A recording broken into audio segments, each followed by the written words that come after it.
Hello guys, welcome to my channel. তো আর একটা নতুন ভিডিওতে আপনাদের স্বাগতম। ভিডিওটা হলো অনেক দিন পরে ডিজে অরুণদার সাথে দেখা করলাম।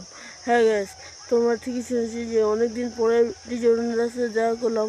তো ডিজে অরুণদা এতদিন কোথায় ছিল না ছিল, কী করছিল, সমস্ত কিছু এই ভিডিওতে তোমাদেরকে বলবো। তো তার জন্যে আমাদের চলে যেতে হবে ডিজে অরুণদার কাছে। তো চলো গাইস, যাওয়া যাক ডিজে অরুণদার কাছে, লেটস গো। তো গাইস, চলে এলাম সেই ডিজে অরুণদার কাছে। আর ডিজে অরুণদার কাছে এসে দেখি ডিজে অরুণদা ফোনে কথা বলছে কার সঙ্গে জানি না। তো কি কথা বলছে না বলছে সমস্ত কিছু তোমাদেরকে বলবো। আর ডিজে অরুণদা কি আর পরোটা বিক্রি করবে না, সেই সমস্ত কিছু এই ভিডিওতে তোমাদেরকে বলবো। তো তাই বলছি, ভিডিওটা সম্পূর্ণ দেখলে বুঝতে পারবে। তোমাদের অনেকক্ষণ ধরে বলবো করছি, কিন্তু বলছি না। এবারে বলে দেবো যে ডিজে অরুণদা আর পরোটা বিক্রি করবে নাকি পরোটা বিক্রি করবে না, সেটাই তোমাদেরকে বলবো। তো ডিজে অরুণদা তো পরোটা ঠিকই বিক্রি করবে, তবে একটু দেরি হবে। পরোটা বিক্রি করার জন্য উনি দোকানে বসবে না, ঠিক আছে? ঠিক মতো উনি দোকানে বসবে না, ওনার স্ত্রী দোকান চালাবে, ওনার যে কর্মচারী আছে সেই দোকান চালাবে। উনি খুব কমে যাবে দোকানে।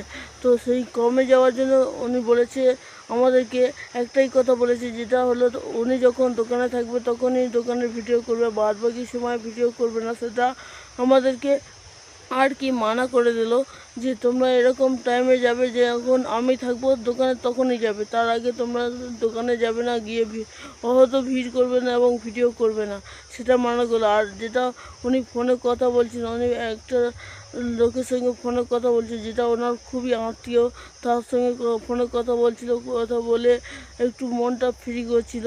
আর তো গেছে অনেক দিনের পর ডিজে অরুণদাকে দেখলাম, দেখে তো আমার মনে খুব ভালো লেগেছে যে ডিজে অরুণদা আবারও ব্যাক করছে, আবারও ফিরে আসছে, আবারও ওনার দোকানটা চলছিল। আজকে ভিডিওটা ভালো লাগলে লাইক কমেন্ট শেয়ার করবে, আর অবশ্যই চ্যানেলটা সাবস্ক্রাইব করে পাশে থেকে বেল আইকনটা প্রেস করবে, যাতে করে এরকম নতুন ভিডিও আপনাদের সামনে আনতে পারি, ঠিক আছে গাইস?